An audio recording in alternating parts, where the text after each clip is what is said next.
नमस्कार, मैं गीता। आप देख रहे हैं apex news India. Uttar Pradesh की राजनीति में नया अध्याय लिखने वाले योगी आदित्यनाथ का 50वां जन्मदिन मनाया जा रहा है। एपेक्स न्यूज इंडिया अपने स्पेशल कार्यक्रम में आज अजय बिष्ट से योगी आदित्यनाथ बनने तक की कहानी लेकर आया है। तो आइए देखते हैं योगी के जीवन पर आधारित special story. CM Yogi Adityanath का मनाया जा रहा जन्मदिन। कुशल प्रशासक बनने में नहीं लिया अधिक समय। बेहद सख्त प्रशासक के रूप में विख्यात हैं योगी। योगी आदित्यनाथ के देश प्रेम के जुनून से सभी हैं परिचित। 5 जून को योगी आदित्यनाथ 50 साल के हो गए। उत्तराखंड के पंचूर पौड़ी गढ़वाल में 5 जून 1972 को जन्मे अजय सिंह बिष्ट यानी योगी आदित्यनाथ ने बीएससी तक की शिक्षा ग्रहण करने के बाद गोरखपुर की गोरक्षपीठ पहुंचे तो फिर वापसी के बारे में सोचा तक नहीं। गोरखपुर को अपनी कर्मभूमि बनाने वाले योगी आदित्यनाथ ने नाथ संप्रदाय को भी काफी आगे बढ़ाया। गोरखपुर से 1998 से 2017 तक लोकसभा के सदस्य रहे योगी आदित्यनाथ ने 19 मार्च 2017 को उत्तर प्रदेश के 21वें मुख्यमंत्री पद की शपथ ली। बेहद सख्त प्रशासक के रूप में विख्यात योगी आदित्यनाथ के जुनून के सभी परिचित हैं। वे अपनी कर्म भूमि गोरखपुर के गोरखनाथ मंदिर के महंत भी हैं। हिंदू युवाओं के सामाजिक, सांस्कृतिक और राष्ट्रवादी समूह हिंदू युवा वाहिनी के संस्थापक भी हैं। इनकी छवि एक प्रखर राष्ट्रवादी नेता की है। योगी आदित्यनाथ जब 20 साल के थे तब न सांसद बनने का सोचा था और न ही मुख्यमंत्री। माँ और पिता चाहते थे कि बेटा बीएससी के बाद एमएससी करके नौकरी करे। कॉलेज टाइम में बहनोई चाहते थे कि उनका साला वामपंथी बने, लेकिन योगी को गुरु अवैधनाथ मिले और वे आज यूपी के मुख्यमंत्री हैं। अजय बिष्ट की मां सावित्री देवी चाहती थी कि बेटा भी अपने पिता की तरह सरकारी नौकरी करे, इसीलिए अजय की पढ़ाई में कोई कमी नहीं रखी गई। अजय के पिता आनंद बिष्ट कहते थे, अजय ने जब गोरखपुर में संन्यास ले लिया था तब भी हम और सावित्री जाकर उसे वापस लाना चाहते थे। सावित्री तो अपने बेटे को भगवा में देखकर रो पड़ी थी। योगी गाथा में शांतनु गुप्ता लिखते हैं, अजय बिष्ट ऋषिकेश में एमएससी की पढ़ाई कर रहे थे, लेकिन श्री राम जन्मभूमि आंदोलन के प्रति व्यक्तिगत झुकाव के कारण अपनी शिक्षा को भूल गए। 1993 में अजय गोरखपुर के गोरखधाम मंदिर में आए। महंत अवैधनाथ से मिले। महंत ने अजय की पूरी कहानी सुनी और कहा, तुम एक जन्मदाता योगी हो, एक दिन तुम्हारा यहाँ आना निश्चित है। महंत इसके पहले 1990 में भी योगी से मिल चुके थे। मई 1993 में अजय एक बार फिर से महंत अवैधनाथ से मिले। 1 हफ्ते तक गोरखपुर में ही रहे। जब लौट रहे थे तो महंत ने कहा, पूर्णकालिक शिष्य के रूप में गोरखधाम मंदिर में शामिल हो जाइए। अजय बिना कुछ बोले मन में हजारों सवाल लेकर वापस चले गए। जुलाई 1993 में महंत अवैधनाथ बीमार हो गए। उन्हें दिल्ली के एम्स में भर्ती कराया गया। अजय को जानकारी मिली तो वे भी उन्हें देखने दिल्ली पहुंच गए। इस बार महंत ने अजय पर दबाव बनाया और कहा कि मेरी तबीयत ठीक नहीं, मुझे एक योग्य शिष्य चाहिए जिसे मैं अपना उत्तराधिकारी घोषित करूं। अगर ऐसा नहीं कर पाया तो हिंदू समुदाय मुझे गलत समझेगा। नवंबर 1993 में अजय घर पर बिना किसी को बताए गोरखपुर चले गए। उधर घर वाले परेशान थे, इधर अजय की कठिन तपस्या शुरू हो गई थी। अजय बिष्ट ने योगी आदित्यनाथ बनने के बाद मठ की जिम्मेदारी संभाली। संन्यास के 4 साल बाद राजनीतिक जिम्मेदारी भी संभाल ली और 1998 में पहली बार लोकसभा चुनाव लड़ा। 1998 में वे गोरखपुर से पहली बार सांसद बने। 1999 में दोबारा चुनाव हुआ तो फिर विजयी भी हो गए। 2022 में योगी आदित्यनाथ ने हिंदू युवा वाहिनी का नाम संगठन बनाया। हिंदू रक्षा के नाम पर इस संगठन का विस्तार पूरे प्रदेश में किया गया। 2004 में तीसरी बार 2009 में चौथी और 2014 में पांचवी बार उसी गोरखपुर सीट से योगी सांसद बने। 2017 में बीजेपी को पूर्ण बहुमत मिला तो पार्टी ने योगी आदित्यनाथ के चेहरे को चुना और सीएम बना दिया। योगी ने लोकसभा से इस्तीफा दिया और विधान परिषद की सदस्यता ली। 2022 में योगी आदित्यनाथ ने यूपी में दोबारा कमल खिलाया और यूपी की सत्ता के शीर्ष पर बैठ गए। लगातार गोरखपुर में राज करने वाले योगी आदित्यनाथ अब 6 वर्ष से उत्तर प्रदेश के मुख्यमंत्री पद पर कार्य कर रहे हैं। योगी के साथ कर्मयोगी आदित्यनाथ ने अपने कार्यकाल में लगातार रिकॉर्ड बनाए और ये सिलसिला अब भी जारी है। भारत में नाथ संप्रदाय के सबसे बड़े पीठ गोरक्ष पीठ के महंत और राज्य उत्तर प्रदेश की मुख्यमंत्री योगी आदित्यनाथ देश के इतिहास के पहले महंत हैं जो कि किसी राज्य की सत्ता भी संभाल रहे हैं। फायर ब्रांड मुख्यमंत्री माने जाते हैं योगी आदित्यनाथ। 2017 में संभावित सीएम चेहरा नहीं थे योगी आदित्यनाथ।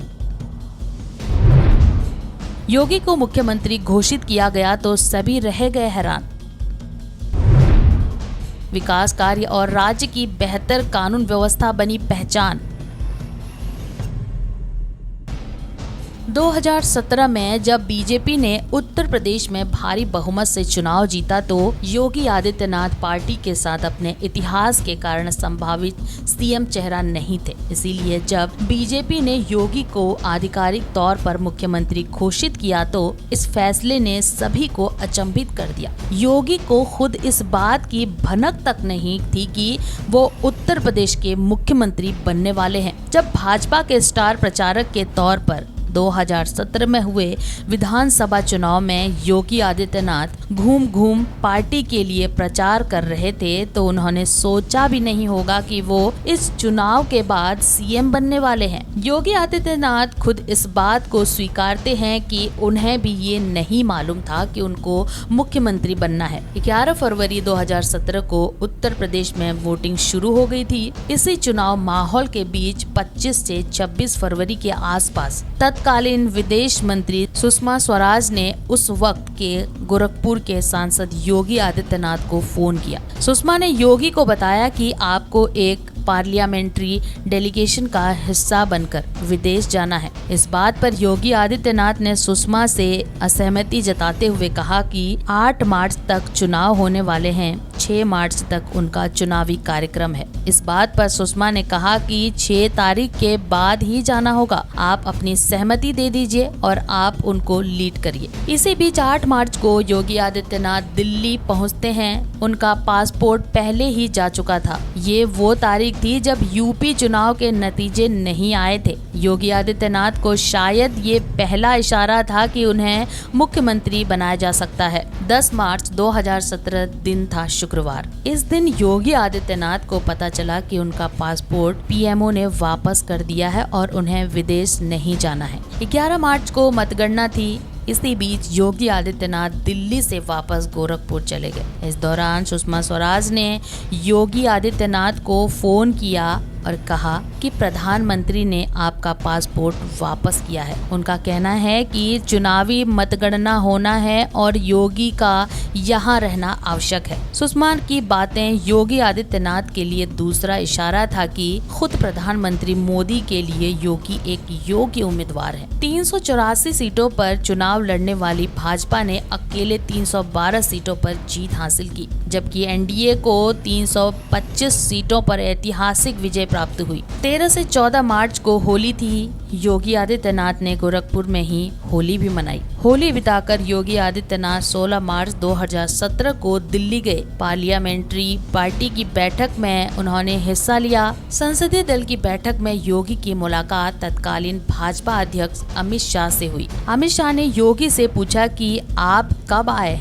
योगी ने बताया कि मैं आज ही आया हूँ। इतने में अमित शाह ने योगी से कहा कि आपसे बात करनी है। योगी ने उनसे मुलाकात की।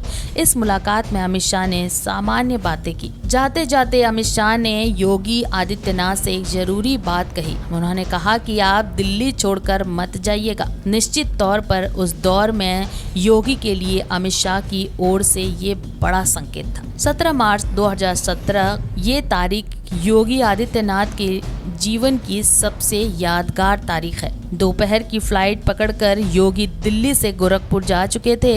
इसी दिन शाम में अमित शाह ने योगी को फोन किया और पूछा कि आप कहाँ हैं। योगी आदित्यनाथ ने हिचकिचाते हुए जवाब दिया कि मैं तो गोरखपुर आ गया हूँ। अमित शाह ने योगी से कहा कि कल सुबह मैं एक चार्टर प्लेन भेज रहा हूँ, उसी से दिल्ली चले आना। ये बात किसी को बताइएगा मत। योगी अगले दिन दिल्ली पहुँच गए। दिल्ली में तकरीबन सुबह 11 बजे के आसपास योगी ने अमित शाह से मुलाकात की। इसके बाद अमित शाह ने योगी को कहा कि इसी फ्लाइट को लेकर आप सीधे लखनऊ चले जाइए। शाम को 4 बजे आपको विधायक दल का नेता चुना जाना है और कल शपथ लेनी है। बात करें 2022 के राज्य विधानसभा चुनावों की तो योगी आदित्यनाथ के सामने अखिलेश यादव के नेतृत्व वाली समाजवादी पार्टी और उसके साथ सत्ता विरोधी लहर के रूप में 2 चुनौती थी। योगी आदित्यनाथ का चुनाव कैंपेन उनकी सरकार के पहले कार्यकाल में किए गए विकास कार्यों और राज्य की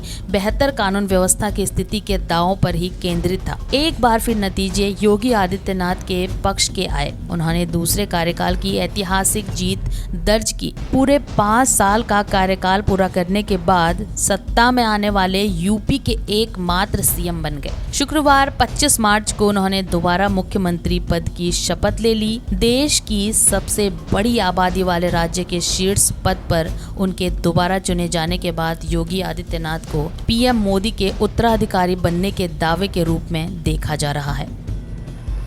योगी आदित्यनाथ जितने सख्त प्रशासक माने जाते हैं, उतने ही संवेदनशील इंसान भी हैं। आइए उनके जीवन के उन लम्हों को जानते हैं जब वे इतने इमोशनल हो गए कि उनकी आंखों से आंसू निकल आए। जितने सख्त प्रशासक हैं, उतने ही संवेदनशील इंसान भी।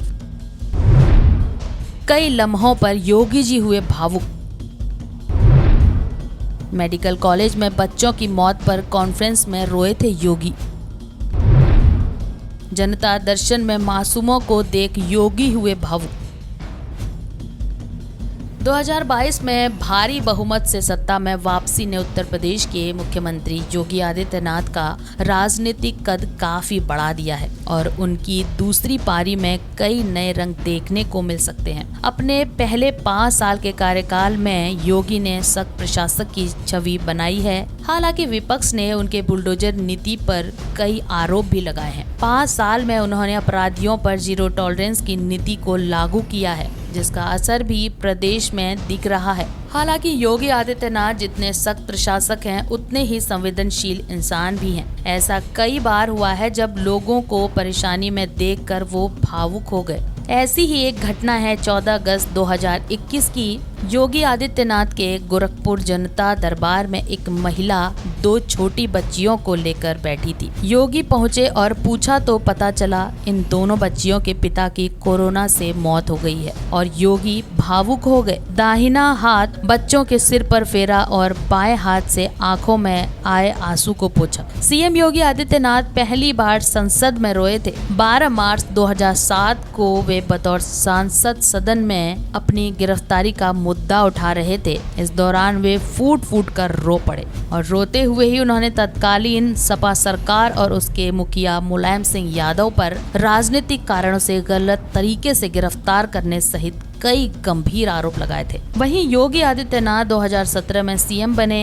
इसके बाद ही गोरखपुर मेडिकल कॉलेज में ऑक्सीजन कांड सामने आया था। इसमें इंसेफेलाइटिस के कई बच्चों की मौत हो गई थी। 13 अगस्त 2017 को सीएम योगी जेपी नड्डा के साथ मेडिकल कॉलेज में कॉन्फ्रेंस कर सरकार का पक्ष रख रहे थे। योगी आदित्यनाथ बच्चों की मौत पर भावुक हो गए और कहा, मैंने इंसेफेलाइटिस की लड़ाई लड़ी है और पीड़ा को समझता हूँ। इसको खत्म करने की जरूरत है। मैंने कमेटी बना दी है। जांच में जो रिपोर्ट आएगी उसके आधार पर कार्रवाई की जाएगी। एक घटना और है 20 अक्टूबर 2017 को गोरखपुर मंदिर में शहीदों के सम्मान में एक दिया शहीदों के नाम कार्यक्रम था। योगी उसमें शामिल हुए थे। कार्यक्रम में बॉर्डर फिल्म का गाना संदेशे आते हैं हमें तड़पाते हैं चिट्ठी आती है बजाया गया। सीएम योगी के कानों पर जैसे ही इस भावुक गीत के बोल पड़े, उनकी आंखों में आंसू आ गए। ऐसी कई घटनाएं हैं। 2022 चुनाव के आखिरी और 7वें चरण के लिए वोटिंग से पहले गोरखपुर में चल रहे एक चैनल के कार्यक्रम में मुख्यमंत्री योगी आदित्यनाथ मां का जिक्र आते ही भावुक हो गए। इंटरव्यू में एंकर ने पूछा कि आप अपनी मां से भी कभी बात करते हैं? इसके जवाब में सीएम योगी आदित्यनाथ ने कहा कि मेरी मां से 2 सालों से बात नहीं हुई है, लेकिन इलेक्शन के बाद मिलने जरूर जाऊंगा। तो ये थी एपेक्स न्यूज इंडिया के लिए अवधेश पाठक की स्पेशल स्टोरी। जल्द ही हाजिर होंगे एक और स्पेशल कार्यक्रम के साथ। तब तक के लिए दीजिए इजाजत और आप देखते रहिए एपेक्स न्यूज इंडिया, सच के साथ।